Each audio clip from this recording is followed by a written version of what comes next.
Part of our work as parents is to be able to interpret the language that they are speaking. Right, and it's not always with words. What I'm feeling are my feelings. You are not responsible for my feelings. Oh, that's good. When you heal yourself, when you heal these issues, you actually change the 7 generations behind and 7 generations ahead. I fully underestimated what it was going to require of me. We are so honored today to welcome Reverend Mama Silvers to our podcast. She is a revolutionary spiritual leader. That's what I would call her. And she's also the founder of Million Mamas Movement. She is the mother of all mothers in this way. And we're here to talk today about motherhood. We're here to talk today about the spiritual crisis. I look at it as a spiritual crisis that we're having. We noticed that 79.2% of you are not subscribed. So if you're not subscribed, what are you doing? Come subscribe. We give you 5 days a week of free weight loss advice. And I mean, come on. It's a pretty cool vibe over here. So I'd love it if you'd come join. We really appreciate all of your support. So please don't forget to subscribe. She may see it very differently. And to just be together. So we're just really honored to have you. I'm honored to be here with both of you. I was saying before, I feel as though I'm in my happy place because my work is so much about the mother and the child, and I have a daughter, and I love the whole mother-daughter relationship. And so I'm very honored to be here, honored and happy. And you have a daughter. I do. Yeah, so you firsthand experience. Yes, I do. Yes. And, And I had a mother. Yeah. Yeah. And it's a really deep relationship, and there's a lot of Yes. there's a lot of complexity to a mother-daughter relationship, and a lot of moms these days are too busy to even think about it. A lot of moms are just throwing the towel in because they feel overwhelmed. And we really wanted to talk today because a lot of the moms are telling us we don't know how to talk about it. Mm-hmm. We don't know how to talk about the difficult things, Mm-hmm. whether it's weight or health or relationships. Like, 'cause, the daughters are, very empowered. Our daughters are strong. We raised our daughters to be extremely independent. Yes. And that means they can stand up to us, which is a good thing. It is a good thing. But it can be really intense. Mm-hmm. And so do you think that our daughters, or children in general, are reflections to us of somehow like our unprocessed subconscious Yes. patterning? So I always say that parenting is the opportunity to heal those places within you that didn't get what they needed. Not that it's transactional in that way, because I believe that the mother-child relationship is a sacred contract between the two souls, the soul of the mom, the soul of the dad, the soul of the child or children. I do think that being a parent provides an opportunity to heal. And oftentimes where parents, I have a very different approach to parenting. It emerged, I started, doing parenting in 2004. And so for me, it's about connection, it's about empathy, it's about listening, and it is about the parent doing their own inner work so they are not projecting onto their child their unmet needs or looking to their child to fill them, to fix them. So for me, the parent doing their own inner work is what helps heal the relationship and create a container for the child to come forward and literally be who they are here to be. And oftentimes, because of people's unhealed trauma or childhood wounding, they run into this situation where they make it about the child who's really doing everything they can to get their basic needs met. Yeah. And then there's an issue and the parents don't look at, it's like they turn away. It's them, it's not me, but it really is them too. Oh, absolutely. I think Yeah. Penelope's 320-pound life, I had to ask myself, how did I contribute to this? Right. What is this trying to show me? I thought I was the one that was going to definitely dodge that bullet because my mom was morbidly obese. You saw her picture over there. And I thought, I'm going to get my bachelor's and master's in nutrition. I'm going to raise her so that she will never be in that situation. My nickname as a kid was Fatso. And I thought, no way. And then, there she is, age 15, 320 pounds. And it was very intense. I felt overwhelmed, blindsided. I didn't know what to do about it. And I know a lot of moms who are listening are in that place as well. Yeah. And I want to let you know that you're not alone. and that it is the exact time when I had to look inside of me to figure out where I was, I don't know if falling short is the right word, but what I needed to process, what I needed to look at, what I needed to shine a light on in order to really help her. And it was a moment when I had to fall to my knees and ask God for help because I didn't know what else to do. Yeah. I had tried everything, all the therapists, all the diets, all the suggestive reasoning. I mean, shameless bribes. I mean, I had pulled out all the stops and nothing was working. And it was almost instantaneous. That's how powerful it can be when you do what you just described. Because if you're doing what you just described, like say your child is fulfilling your unmet needs, and you got to be really honest with yourself if that's happening. That's emotional incest. Yeah.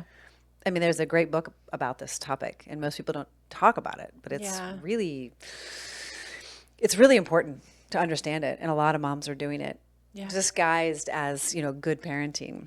Yeah, and that, yeah, absolutely.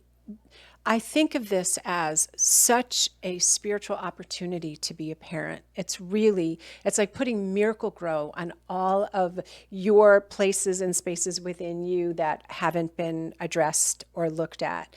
And you can be that controlling parent, but you don't have connection, and your child is going to push back. 100%. But when you pause and you listen, what is your child telling you? So Penelope was telling you something. Yeah. She may not even know. I mean, that's, part of our work as parents is to be able to interpret the language that they are speaking. Right, and it's not always with words. It's frequently not with words. Yeah. And they've been doing it ever since they were born, in fact. Yeah. It's really interesting. I mean, what you're describing, I would say, is also energy. Right? They're picking up on the energy. They're picking up on the emotion. Would you agree, Penelope? Yeah, I would agree. What were you trying to tell me, do you think? When I was 320 pounds? Yeah. Maybe I always would tell you, like, you don't love yourself, so why are you telling me to love myself almost? Like, you would be so critical of yourself in the mirror that I wouldn't really be understanding of why you were wanting me to be. Or if you were telling me I should love myself, my definition was different, like in my age and when I was 15. Their self-love was like being obese and eating a bunch of junk food and loving yourself and like wearing crop tops. And like that was my generation, my world, my social media world's version of self-love. So it also didn't match with yours. And because then you were sitting in the mirror being like, I don't like myself. So I was really confused. Yeah, it sounded like you were like in a kind of delusion. I mean, your daughter is a little bit older than Penelope, but not much. So she may not have grown up as influenced by the phone as you did, actually. Oh. Was she? Well, my daughter came out of the womb very kind of self-directed and aware.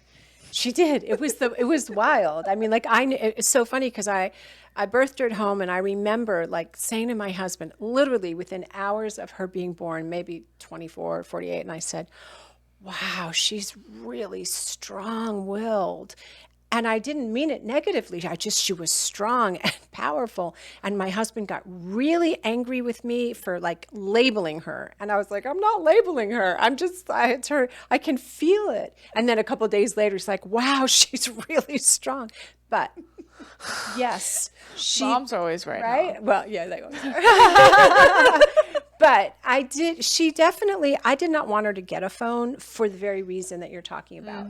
Because I wanted to somehow keep that sacred, her own thinking process. So what you said about if you want to raise empowered children, then you must do your own inner work so you can receive their pushback. You want your child to push back, not in ways that are dangerous, not that they hurt themselves, but you want them to question, to maybe have a different perspective, to because they keep it real. They call you out. And I really identify with what you're talking about because I've been at war with my body since I was 12. Oh, wow. Interesting. And so I really understand. I went on a diet when I was 12, and I did not need it, but my mom had unaddressed body issues. So I internalized them because that's what happens when you don't work on your issues and you have a child. Because we know when the child is in utero, they are picking up emotional, mental, physical, historical stuff. So if there's moms that are watching this that are pregnant or trying to get pregnant, I encourage you, if you are pregnant, to begin talking with your baby, like narrating who you are, what you're feeling, and really being clear to say to them, what I'm feeling are my feelings. You are not responsible for my feelings. Ooh, that's good. So good. That's powerful. It's really important. And you work with moms. Yes. And you work with families. Yeah. If I understand, that's your sweet spot, really, Yeah. is helping families. Yes. And there's just so many broken families today that really need help. Well, it's what's so fascinating to me, and I wasn't really going to go there, but I do, the Diddy trial. Is it okay if I tap into go that? for it. I love it. So, first of all, here's like the critical part of me is like, why are there more men than women on the jury? I want to understand that. 2 women, I think, are on the jury. I think, I might be wrong. Interesting. And the rest are men. So what is that? That's intentional, because we know that lawyers are very strategic in their planning. I love lawyers, so this isn't a criticism. I love their minds. But, that's a choice to have more men than women. Right. I also remember what it was like to be 19. I remember what it's like, because I always liked older men, because I always thought they were more sophisticated, more worldly, they were cooler. I discovered that they were just like me, learning and growing, just older, right, chronologically. There is and was such a power differential between Cassie and Sean Combs from the get-go. And he was her employer. And he crossed many boundaries. So the reason I'm saying this is because there are, in parenting, children will do like cozy games or their play games. And I always encourage parents and kids to come up with a stop word. What's your stop word? I like that. Same thing if there's going to be adult sex play. What's your stop word? Do you have a stop word? And do you have mutual agreement? When I say this stop word, you stop. Now, none of that existed in what we're hearing, in what happened between Cassie and Sean Combs. There was psychological coercion, there was manipulation, there was control. People are saying it was consensual. Yes, she consented because she was in love with him, and she thought that if she went along with what he wanted, he would love her more, which is an indication of unmet needs that come from your childhood. Right, yeah. And you're also describing what happens often in parent-child relationships, because a child wants to be loved and accepted, Yes. and they will do things, and they're so innocent and vulnerable. Right. And so, but was that the point you wanted to make? Or was there Well, something else? it was about the stop word. It was about the control. It was about that it goes back to childhood. Like being able to hear someone's no happens in childhood. Yeah. When you are given a voice to say no. A little kid, a little child that says no, stop, and they're honored, doesn't grow up into an adult that cannot hear people's no. I hear you. That rolls over their boundaries.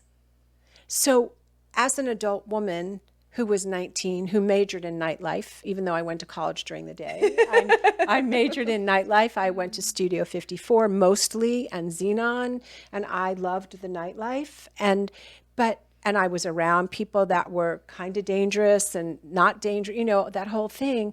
There's so much more at play. And to hear that she was consenting or something is to totally dismiss everything that woman went through.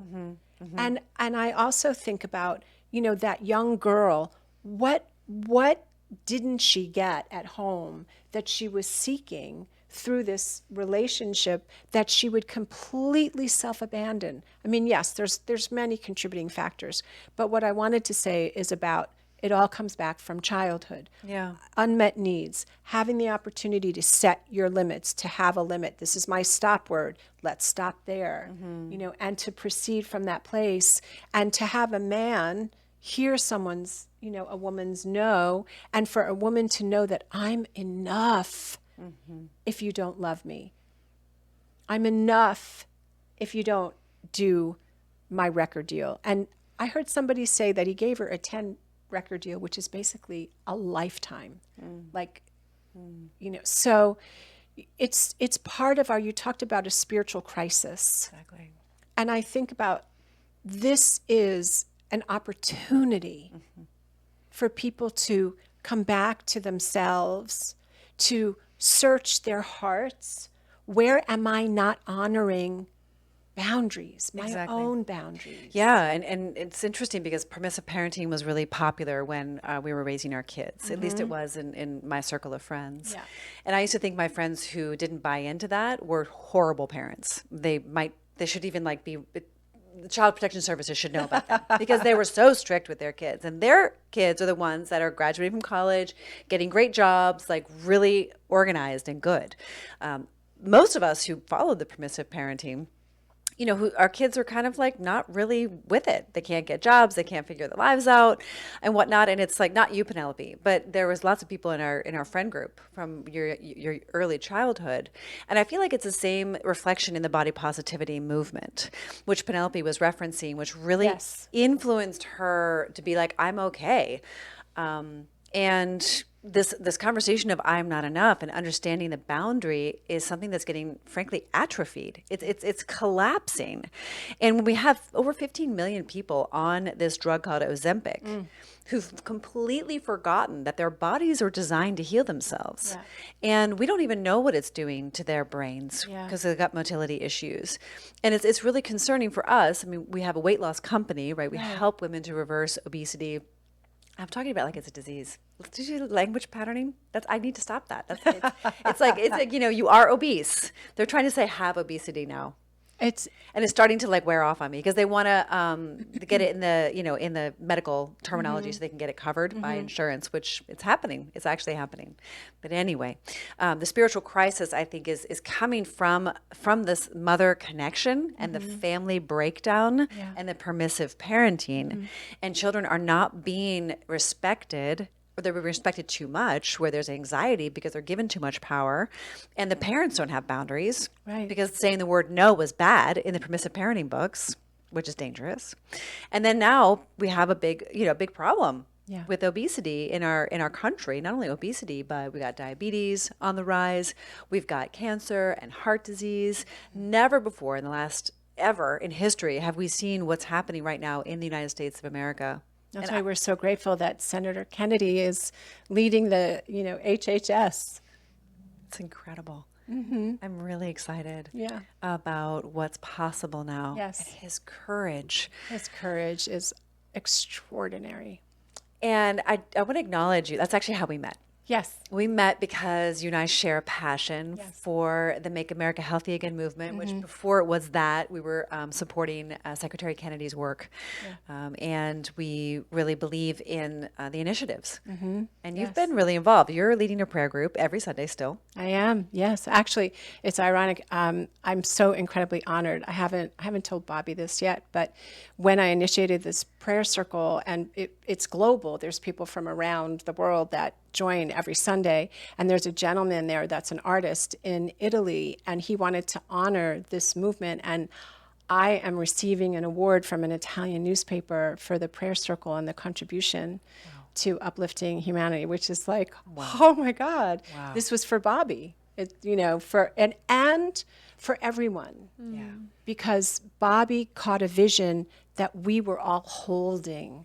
As moms, you talk about, and the body positivity movement, it's so fascinating to me because on one hand, I love that there's a movement for people to love their body because I've been at war, at different body parts at different times of my life, and then there's the incredible diseases that are rampant, that are happening. So I feel like I'm always a both and person. I see that body positivity as really helpful for people to love themselves, but I also am so aware of the other side of that and how great it is that you have a company that helps people address that so they can both love their body and be in shape, inside and outside. Well, we talk about this Make America Healthy movement, and I don't think that a lot of people are aware that there's like this hidden Make America Fat Again movement. And that's like deeply rooted in TikTok and Instagram in the algorithms, and something that they shoved down like young girls' throats like mine, like really like being obese is beautiful. They're eating junk food on camera. They're glamorizing eating junk food. And I'm like, what do you say to that? Because you're a reverend, right? And gluttony is a sin. And so I'm really curious.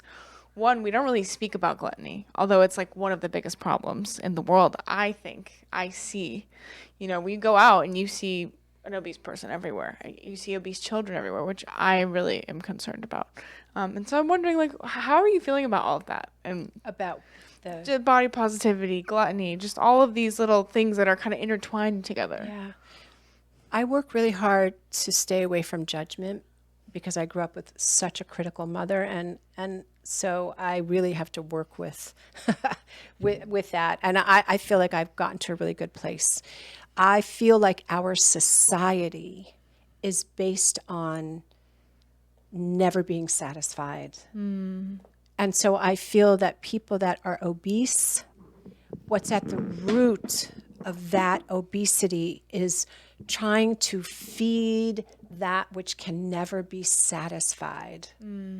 And so because big ag, big food benefit, and big pharma benefits from people being, obese, then it becomes part of the advertising and the marketing. And then it becomes this whole idea of love your body, which, yes, you should love your body no matter what it looks like. And how can you be the healthiest? Because what's being avoided by this is that, in all honesty, being obese is too much for your heart. It's too much for your organs. You can't do anything. You can't run. You can't play. It's so much more layered than that. And so I love that you have a weight loss company that is helping people reclaim themselves, because I believe if you deal with that unmet need of finding satisfaction, people will shift, because how much is enough? Ask anyone who becomes rich. Right. They think that million would be enough. And Yes. They got 2 million, then they had 3 million. It's like, Yes. I know what you mean. Penelope oftentimes reconciles, I'm not sure if reconciles is the right word, but you oftentimes refer to being 160 pounds heavier as beating a demon off of her back. And that is really intense when you think about, especially from a spiritual perspective, entry points for, I'm just going to go there, like demonic, devil, energy to get into your, it's pretty smart. If I were that person, I would, that's pretty smart. Get into the gut, get into the brain, to overtake their body, put them in gluttony. It all adds up. Like, if you really know, then you know a lot more about this. And maybe that's one of the reasons why you were in nightlife, because you had to learn how to navigate these realms. Because really the spiritual crisis is that good and that evil. And Secretary Kennedy refers to it as that. It is a spiritual crisis. And yes, through the body, we're getting to it. And, a lot of our members are seeing a light, and it's through the complete rehabilitation of their gut microbiome and their taste buds and their brain. And it's very physiological, but it's so multifaceted. Absolutely. I don't know if you agree with the whole idea of that, like dark versus light entry points. But if you're out there, no one wants to be sick, and no one wants to be obese. Right. I don't think anybody wakes up one day and says, I want to be sick and obese. Nobody. So if you find yourself in that position, I'm not saying this that we should layer on the shame, but that this is a spiritual battle. And one of our members a few months ago said, whoa, this is serious, because she could see people who weren't supporting her. She could see like that she was never going to look back and eat ultra processed foods again and enjoy a Snickers bar because it just doesn't taste good to her anymore. And there was this complete transformation for her. And she's like, wow, this is really serious. It's not just about what you eat and exercising. Yes, it's that. That's how you reclaim it. But it's so much bigger than that. Yeah. And the timing is really interesting in terms of this spiritual crisis. I don't know if you want to speak at all to that phenomena. Well, I feel as though there's so much going on in the world, and there's so much on one level, there's the highest frequency. There's so much that is happening that is of a very high frequency and elevated, and love and authenticity and all of the most beautiful qualities of God are at the highest. And then, of course, because of that, there's going to be the opposite. Now, when my daughter was really young, I used to, and she would hear about things that would happen. I wanted to shy away from the word evil. And what I would say to her is that there are people that are so disconnected from the love in their heart, from their true nature, that they want to take things from other people or squelch their light. That's honest. So I think of it, because when you're dealing with, I think of it, like I put it in these terms, I think of it as addiction. Yeah. And so, right, and our society is built on addiction. The biggest addiction that gets so much adulation and applause is workaholism. Yeah. It's a big danger for moms. Right? Yes. And also the multitasking, because it's like our brains are built differently between, the male brain and the female brain. So we can switch back hemispheres and handle things. And like when you're a new mom or a mom and you're at the park and you're like having a conversation with a friend and watching your child and making sure your car is, you're like on all these different, operating on all these different levels. So what we're having in the world is how do you control people? You make them scared and you make them sick. You make it cool not to be healthy. So with social media, and when you talk to people, like people that worked at Google, people that worked at Silicon Valley, and they'll tell you that the programming, when I was in college, there was a book called The Medium is the Message by Marshall McLuhan. And I took journalism and writing, and, I studied advertising communications, and I was in entertainment PR for quite a long time. And I helped to create narratives, the press releases that went to the book producers and the TV producers and all of the people, the journalists. I wrote them so that there would be a narrative. So whenever I see a groundswell, safe and effective, safe and effective, safe and effective, all that, I know there's a publicist, there's a company that hired somebody to write this narrative to perpetuate it. So what you're talking about, young kids being obese, a pharmaceutical company knows about their product line. So if you know about a product line 5 years before, you're going to start paving the way for kids to think it's really cool to be a certain way, to look a certain way. Now, yes, there's also the physiological, all the preservatives, all the additives that make processed foods taste a certain way. Your body becomes addicted. Your microbiome becomes overgrown with candida and yeast. You want more and more and more. So it's such a cluster. It's a design, but it feels so designed. Yes. Like you were saying.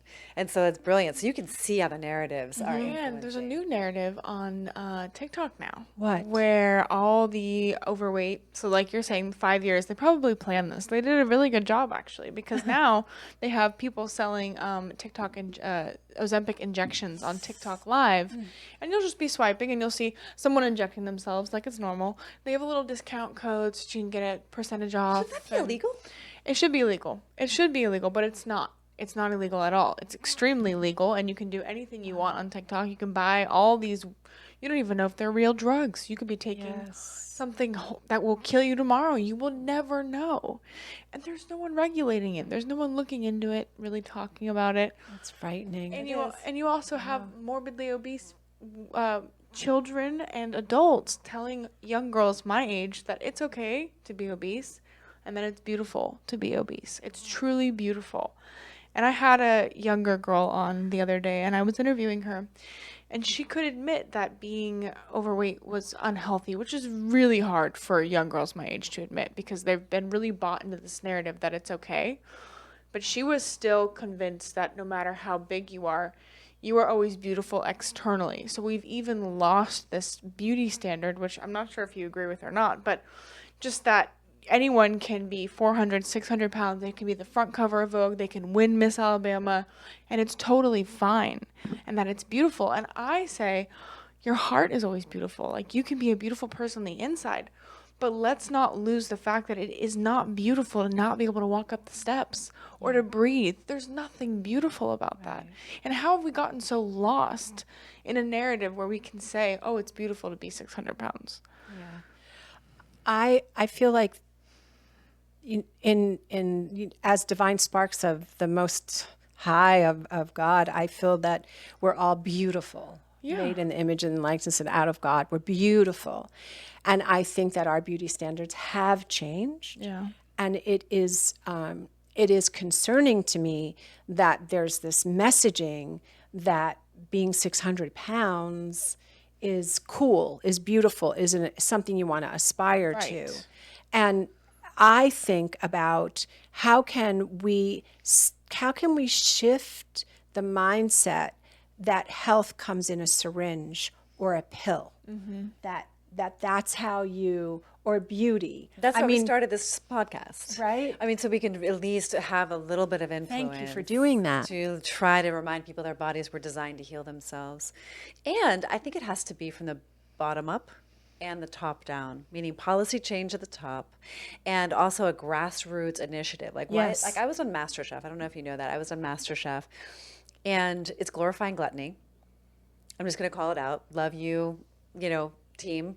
But really, like, why isn't there a MasterChef that is glorifying health, where the judges are saying, okay, this is the tastiest and the most healthy. Now let's entertain I think the you have the Americans. concept for the next best cooking show. Right? I would love to do that. So if anyone wants to fund that, definitely reach out to us because, we would love to combine, our talents, because I think Americans need to be wooed.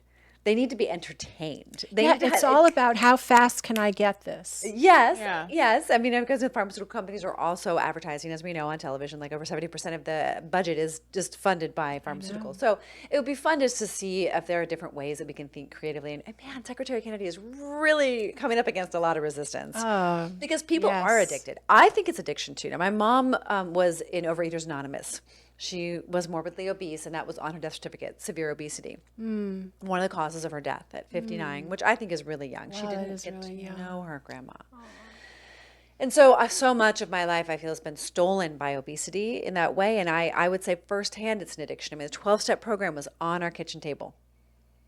And she was the opposite of your mom. My mom was just like, hey, girls, let's go have a picnic. She was just like fun. She's like, we're like, Mom, we have tests and we have to go to school. She's like, mental wellness day. Let's go, swim. We'd be like, what do you mean? So anyway, she'd say, why are you guys trying to be so perfect? The only person I know who was perfect was Jesus Christ. And look what happened to him.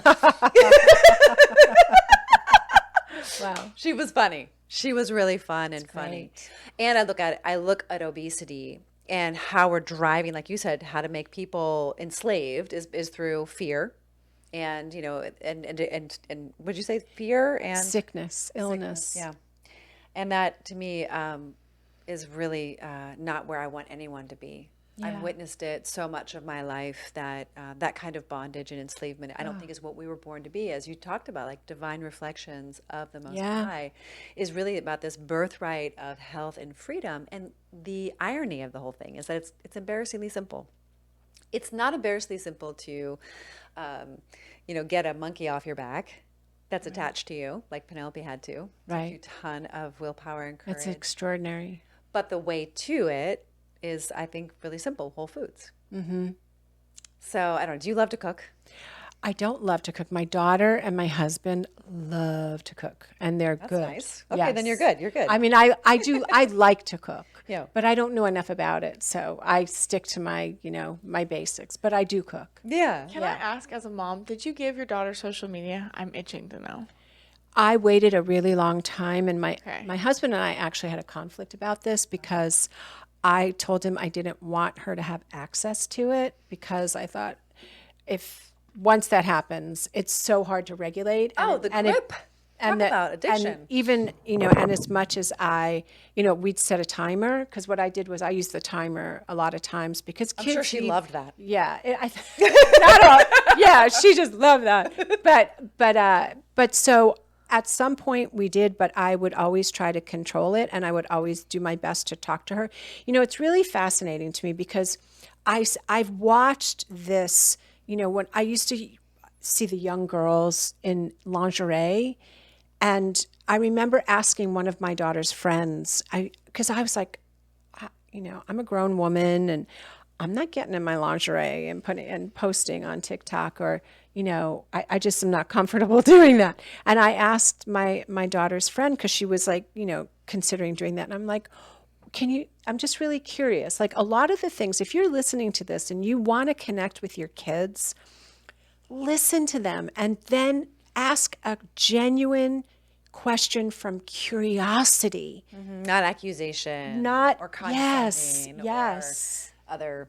Like you think you know it all. Yeah. Because honestly, I can tell you, I thought I knew it all in my 20s, and then when I hit my 30s, I was like, I do not know it all, and then it just kept 40s, on. like, I don't know anything. Right, I'm a student and like I'm learning. So, but I really tried to talk with her about it, and I asked her friend, like, why would you do that? And she's like, so I can feel pretty. And that's exactly what I felt. That's exactly how I felt. And I was like, so you would get into your lingerie and post, of course, you have to look over the shoulder when you're doing it and arch your back and the whole thing so that you can feel pretty, which means that you don't feel that without doing that. Mm-hmm. So everything that you're talking about here, I feel like kids especially, they're like this market for advertisers and marketers and pharma companies and consumers. Like, instead of having creatives, we've got consumers. Yeah. And so kids are so creative. Yeah. And there's so much that's a part of it, like going back to permissive parenting. That to me is abdicating responsibility for your role as a parent. Kids really need, I like to call them limits, but they need to have a container. They need to have a field that they push back. Yeah. And I know my daughter went to I love the school. I think it's brilliant. And it was a very, still is, very humanistic base. There was a lot that I loved about it. But they used to talk a lot about self-regulation. Okay. And I remember when my daughter was very young in the kinder area, in the pre-K, and one of the teachers said, well, she'll learn self-regulation as was related to sugar. And I was like, okay, well, let's just see, because she really liked, she didn't have any sugar for a long time. And then she went to a birthday party, and this mom, who later admitted having a food issue, had more sugar than my daughter had seen in a year. I was just like, oh my God. But be that as it may. So she's like, you can just put it out. And my daughter liked gum. So we went to Whole Foods, and I got a package, of course, the healthy gum. Sure. And I gave it to my daughter, and she's in the little cart. And I'm walking, and I'm like, I would really love to have a piece of gum. And I said to my daughter, I'm like, can I have a piece of gum? And she looks at me with this like kind of sheepish look. And I'm like, what? I'm like, did you chew all that gum? And she's like, yes. And we started giggling. I was like, oh my God, that was the experiment. I was like, some kids, it's just like self-soothing. Some kids, they have to have that container around them. They don't have access to that. And a child cannot self-soothe unless they know what it's like to feel soothed That's in absolutely their true. body. Yeah, and then we're talking about addictive substances. Yes. I mean, Penelope, I thought, let her choose how much, and she would eat the whole pizza. She'd eat the whole bag of goldfish, or she'd eat the, whole bag of chips or two. And I was like, whoa, what do I do here? I have to set a limit. Yes. And she ended up going to the neighbor's house. She was very clever. They are very clever. Yeah, but she knew the Creative and boundary at clever. home maybe was too stiff. I don't know. Was COVID hit, her supply chain was cut off, so things had to change. She must have gone through a major crisis in that moment. Horrible. I didn't know what I was going to do. But you can't give a child an addictive substance and expect them to limit it. I mean, it literally, and I've studied. You probably don't know this about me either, but I studied nutritional psychology. They don't offer degrees in it yet, but I have all the certification programs that are available with the thousands of studies now that show the direct correlation between the gut-brain axis and what happens to your neurology, your biology, your physiology when you eat sugar and or flour. And that's why in Overeaters Anonymous, And how? their abstinence was flour and sugar. Yes, and how? They knew it. They knew it. Now, it's almost easier, and forgive me, I think alcoholism and drug addiction is very serious, so don't misunderstand me here. But I do believe that food addiction is more challenging because you can't just leave it off the table. Yeah. Because of fasting and Ozempic and gastric bypass surgery, these are all more extremes. And a lot of people are doing these to manage their weight. And to me, that's not the true healing. We have find that the journey towards health is a total transformational process where you self-realize at levels that would not be available to you unless and until you went through this journey. It is so powerful to reconcile deprivation, which it isn't actually, but it feels like that. It feels like your oxygen is being cut off when you can't have your fill in the blank, your white bread with, loads of butter, which of course we love. Actually, you made an amazing bread that I had with some grass-fed butter the other day, which was unbelievable, by the way. Thank you, Penelope. But honestly, our food chain, supply chain, that's what I was asking if you cook, because our supply chain is pretty messed up. Yeah. Oh, absolutely. That's why. Yeah. It's so incredible because yes, I agree that you deal with food every day. It's an everyday interaction. And yes, why would Bill Gates buy up all the farmland? To have GMO seeds that your body cannot digest. So it creates inflammation. It creates disturbances in your gut because I agree that the gut, I totally agree with all of that. So it's really like a re-education. Yeah. And then we have people that are doing regenerative agriculture. Yay, yay. Yay. Call out Ryland.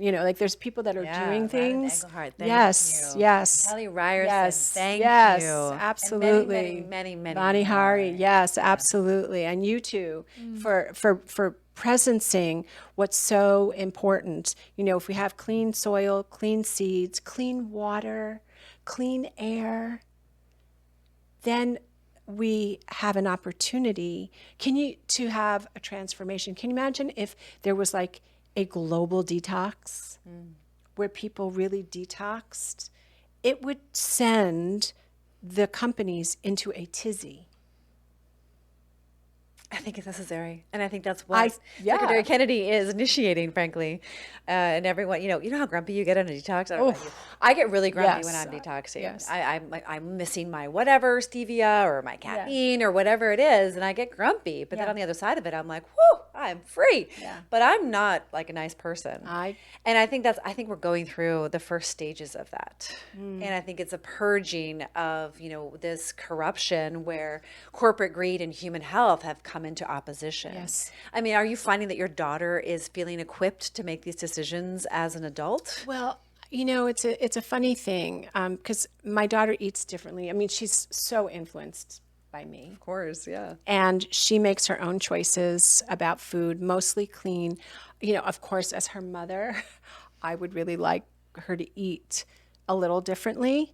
And she's making her own choices. So I feel like I have to back off because she knows, how I eat. I mean, she sees me, like how I eat and the choices that I make and all that. But she's equipped. I mean, she's certainly equipped, but it's about making a choice. I think that I have great empathy for anyone who is obese, for anyone who has chronic health issues, because what got me on my path of healing was my own health issues.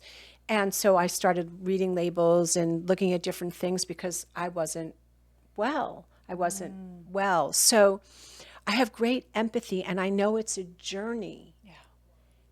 And that it really does matter when you have people around you supporting you to make a healthier choice, because the unhealthier choice is easier, it's quicker, it's more accessible. And people maybe don't know. Right. I think that's a big thing. Now your daughter knows because she was raised by you. Penelope, you know. But still, like, I think daughters oftentimes want to rebel against their parents. Absolutely. They want to gain autonomy, and they're usually going to use, and you might disagree, and you're more of an expert on this than I am, but they might even use the thing that you are most passionate about to gain autonomy, just to kind of test you and test that boundary that you were talking about. You didn't call it a boundary. You called it a container, which I think is a friendlier word, a less judgmental word, a less inflammatory word, so to say.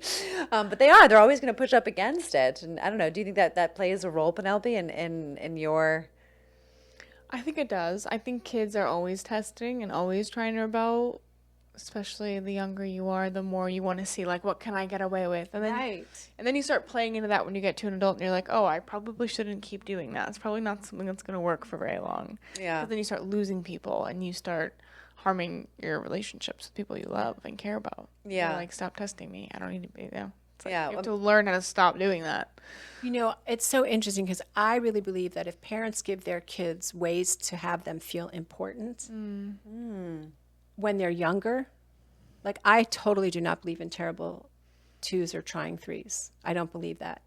I think it's ego, and I think it's a parent trying to control their child and not realizing what they need in that stage is autonomy, ways to feel autonomous, ways to feel important. I'm having flashbacks of Penelope standing on any platform, whether it was a coffee table or a countertop, with her feather boa on and anything she could find that would be a microphone, and singing at the top of her lungs. And she'd put like a show on. It was so cute. But she also didn't have terrible twos or threes. Her four was tough. But, that was real tough. You were like really into testing boundaries. But I agree with you. Yeah. And a lot of these girls that are getting completely enraptured, I'm going to call it enraptured, because it's like the social media owns them. And it's basically like a different breed of human. And you see them out there. Their makeup is a certain way, their eyelashes, their nails, they dress a certain way. It's a very specific breed of human that is completely obsessed and heavily influenced by Instagram and TikTok, et cetera, et cetera. So is your hypothesis, it's so interesting because I've never heard someone talk about this. Like on our podcast, they're very like, I don't want to talk about that thing, which is what you're talking about. What you're talking about, the lingerie, posting the promiscuous thing. OnlyFans that I learned about recently. OnlyFans. She thought it was called Only Friends. And You get some friends. But I'm so curious. What do you like? How do you think we can reverse that or make it happen less? Because I know a lot of moms and I know a lot of daughters who are totally doing this. They're posting the things. They're getting into OnlyFans at like 12, 13, 14. It's very scary. But like, what can we do actively to put a pause to this, you think, as a mom or a daughter? Well, A leader of moms. yeah. Leader of moms. Yeah. I would say spend time with your children. Stop being so busy. And I say that only because I know that that's really hard, because there are moms that must work and must do that. Our family, has been a 2-income family. So I understand that. I also know that my daughter and spending time with my daughter is and was a priority. So I feel that social media is not going to go away.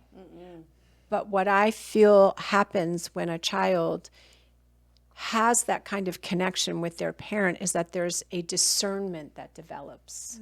There's this ability to be like, oh, that is so cool, and that looks amazing, and I'm not going to do that. Wow, look at you. Look at you. That is crazy. I'm not going to do that. Love that. Yeah. Yeah. That's how I think it begins. That's how I think people should start reacting to their emotions that their emotions that want to drive them into negative habits, like overeating, for example. I love the thing where you're like, oh, I really want to have that. Aw, and then I just move on. You know, you just have your moment and then you just move on. Yeah. So I love that. That's a very easy, practical thing that everyone can practice. Yeah.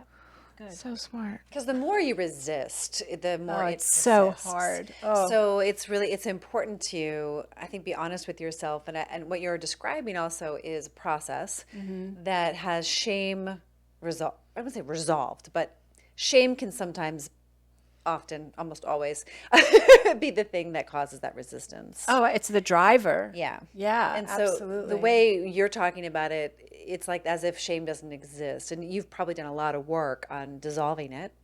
I use that word intentionally, dissolving it, really resolving it. Like, there's an absolution to it. It has its own frequency. Yeah. And a lot of the hopelessness in the obesity epidemic is driven by shame. And that was why Oprah did her shame and blame episode, which ended up being like a sales commercial for Ozempic, which I was totally blown away by. I don't know if you saw it. It was last year. I remember hearing about that. Yeah. And I'm not going to deny that shame is a part of it, but I also believe that the more we resist it, the more it persists. It's almost like that thing you were describing where it's something to push up against. Right. And I think at some point as an adult, we have to reparent ourselves. Absolutely. That's so much of the work that I do with moms and dads when they're willing. It's so much of the work that I do. Like they're resisting their kids' situation. And a lot of moms are coming to us saying, I just don't know how to talk to my daughter about it. I just don't even know how to bring it up because it's such a challenging topic. And we have to be willing to stand firm in our love for them and what we see they were born to do and for, to come up against their resistance and their anger and their whatever, rebuke. I mean, but let's just talk about the mom listening right now. Yeah. Who has a child who is doing things to themselves that is harmful. Right. Whether it's a pot addiction, a vaping addiction, a food addiction, or all three, which is what Penelope had, how are they just supposed to be like, okay, I accept what's happening? Well, first they've got to deal with all that's going on inside of them because there's a lot there. There's fear, there's worry, there's ego because this child is a reflection of me. What are people going to think? Like, that whole thing. So there needs to be the very, that breakdown so that there's inner freedom and to be really honest with your child. And it is a hard conversation. And some people would say, don't have it. Oh yeah. All the therapists, that's what they told me. Right. The doctors too. Right. But there comes a time when there's a way to communicate, which I teach it and I do my best to live it, where I'm talking just about how I feel rather than the you. So by going to your child, let's say, and saying, I'm really concerned, I'm noticing that you are doing X, Y, Z, and we've talked about it, and it still keeps happening. And I can't let you do this as, especially if the child's under 18. Right. So I'm going to put in some, safety guards that are going, that you're not going to like. And do it. Like, don't make threats you don't intend to carry out. Be really clear if you're going to do this. Like the one thing, I used to say this all the time to parents that have younger kids, do not put okay at the end of your statement. That's a good one. I'm going to take that away from you, okay? Well, no, it's not okay. I don't want you to take it away from me. So it's not a choice. If you're going to give your child a choice, it's you can do this or you can do that. Which would you like to do? I used to, at some point I made you create your own consequences. Yes. I don't know if that was a good idea or not, but I Yes. did. I was like, so what do you think is an effective consequence to this? Because we stole money for food or you were whatever. I don't know. I remember that. I don't know if that's a good thing or not. I don't I think know. it's great. Yeah. It's part of the I think it helps. And then sometimes you give me like really weak ones. I'm like, sorry, that's just not gonna match the level I remember doing that. I definitely remember doing that. That's pushing the limits. Always trying to see, Right. what can I get away with? Because Yeah. you begged, you borrowed, you stole to get the food. She hid it in a trash can. It's challenging. A lot of people say it's child abuse to have an obese child or a child that's an addict. And anyone who's ever dealt with addiction knows that it's so challenging to be the enabler, Oh yeah. because I'm the one providing the money. I mean, essentially. And I mean, but it's out of our hands at some point. And then I completely underestimated the power of ultra processed foods. And that's why Penelope and I are advocating at state levels throughout the country, testifying at the dangers of ultra processed foods.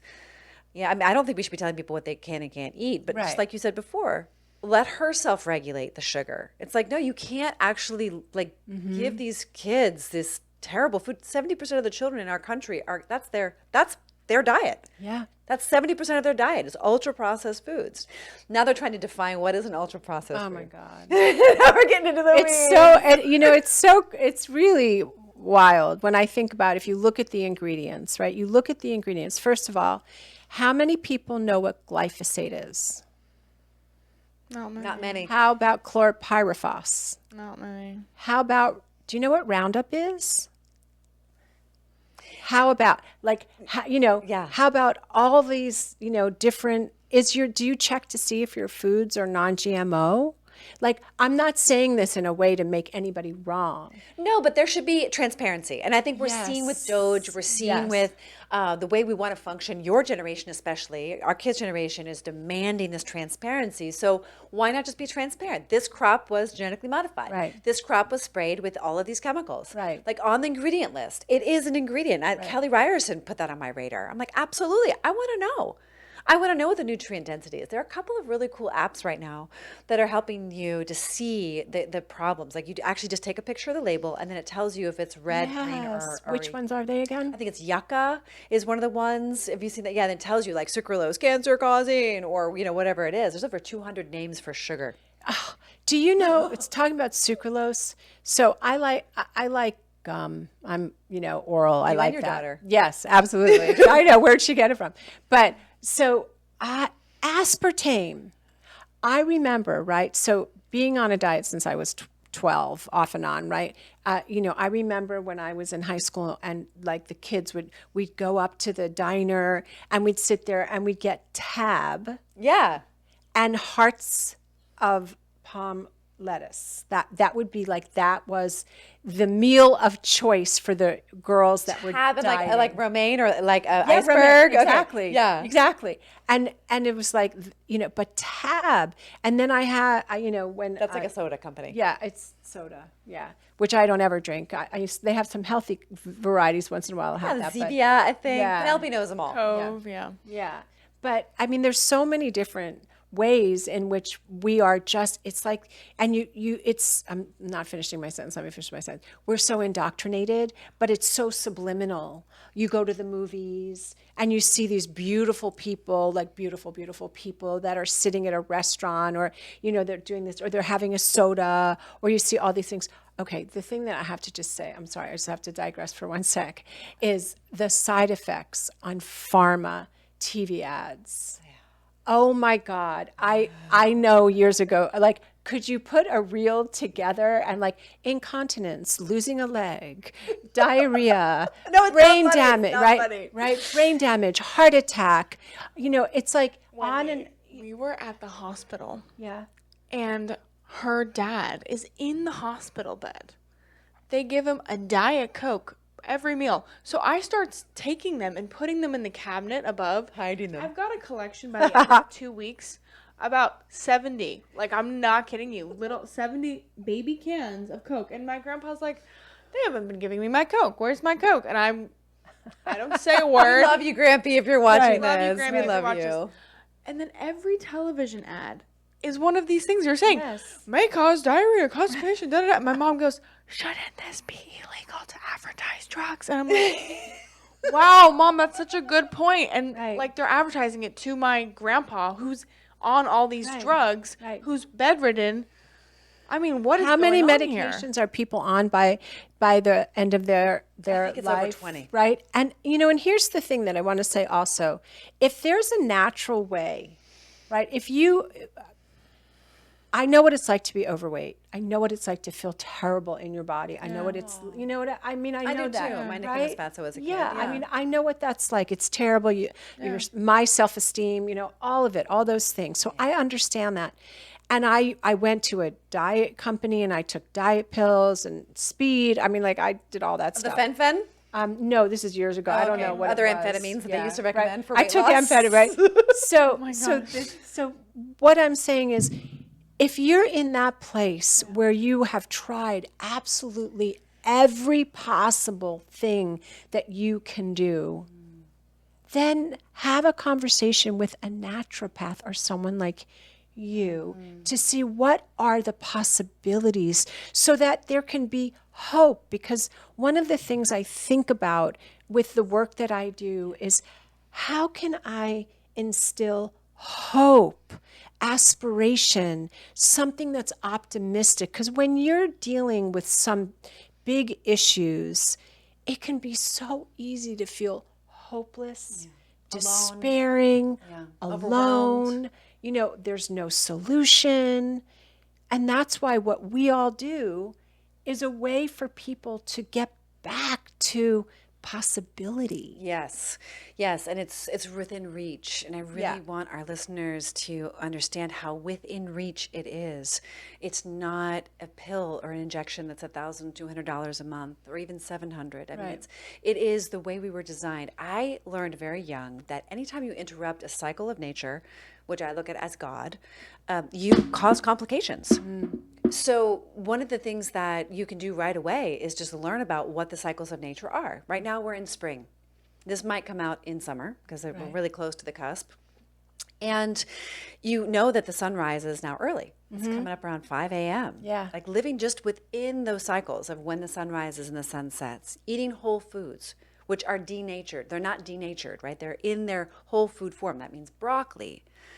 Instead of broccoli flour. Not that anyone eats broccoli flour, but you know what I mean. Or if you think that it's a broccoli chip, chances are there's like corn flour in it. Chances are it's deep fried or air popped, like that would be taking away, it's denatured. Like eating whole foods from their source, sleeping well, like really basic fundamental things, like you said, that caused a separation from who we were born to be, how we were designed to live and be. Like we're designed to be healthy, our bodies recover.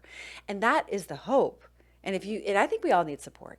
I think we all need each other. I think that's also how we were designed. Like we have this really beautiful peach tree, and it's not going to grow peaches without the sun and the moon and the wind and the rain and the microbiome of the soil. And we really have to honor these delicate. It's a harmony. It's cycles, right? It's like this symphony of life, and this instrument, we need that instrument and that one, and then we need a conductor. Like, so there's, all these beautiful pieces that come together and make this beautiful symphony or tapestry or mosaic. And so it's wonderful that you can do that, and to really educate yourself. Find out about what's in food and how it does affect your neurology, because chances are, if you can't pronounce it, it's not good for you. You should be able to pronounce it. It should be really simple. Yes. And your doctor's not going to teach you because it's just not built into his business model. Your mom luckily taught you. I don't know if yours did. Mine tried to. I mean, she taught me about the delight of food, but she didn't really know about food as medicine, which I've become an expert in. Right. And it's school now. It doesn't teach you either. Home ec is considered sexist.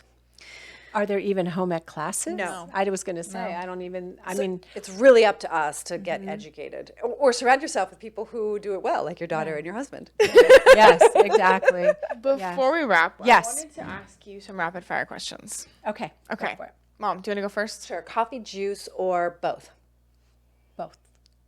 5 minutes of breath work or 5 minutes of squats? Oh, it depends on the day. Okay. What's one health trend that you secretly love? One health trend that I secretly love. Organic food. Woohoo! Love What it. is one thing you wish moms would stop doing today? Saying good job. Ah. Interesting. Oh, I like that. What And hating themselves. Powerful. Okay. and hating themselves. Yeah.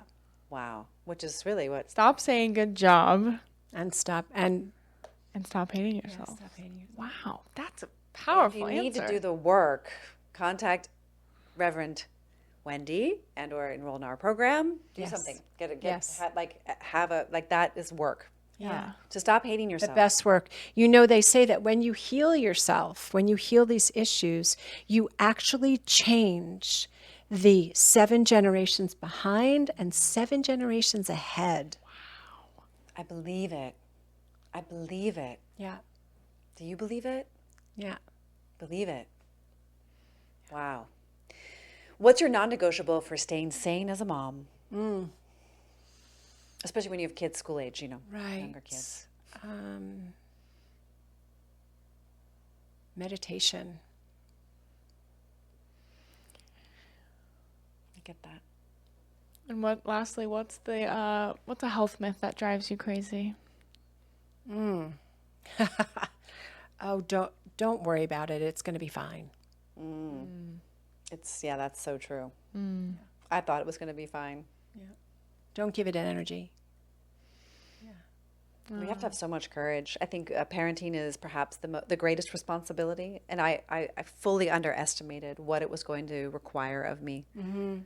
I was somehow disillusioned, and I had a great mom. Right.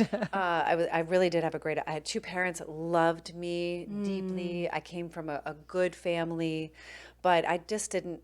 I think everyone's somewhat ill-equipped to an extent, and I think that it's the greatest learning opportunity we have. But I think we really underestimate the great responsibility it is to raise children, and we've been somehow lied to that being busy is good, like you said, and that you can do it all. Oh, yeah. Something's going to give. There are only so many hours in a day. Women are amazing creatures. I think they are Absolutely. very capable, but there are only so many hours in a day. And I loved what you said earlier in the interview, which was, spend more time with your children. And the only way to do that is by, managing your work, life, relationship balance. And there are a lot of broken families today. I was raised by a single mom, and so I really understand this tug of war. And so there isn't an easy solution, but I agree with you that spending time with your children and spending time with what I would say God through meditation are really keys that I hope that our audience takes away with them from this interview. Anything you want to say in closing that you think? I was thinking that the non-negotiable also for me is prayer. That's something, and moving my body. Like, it's really important for me personally to move. I have to move my body, and I think that there's a lot of emphasis that's placed on moms to be super moms, and I'm so happy to see so many dads that are so involved. One thing I would also add is trust your intuition. Your intuition is not based upon anybody else's opinion. It's based on your connection with your divine being.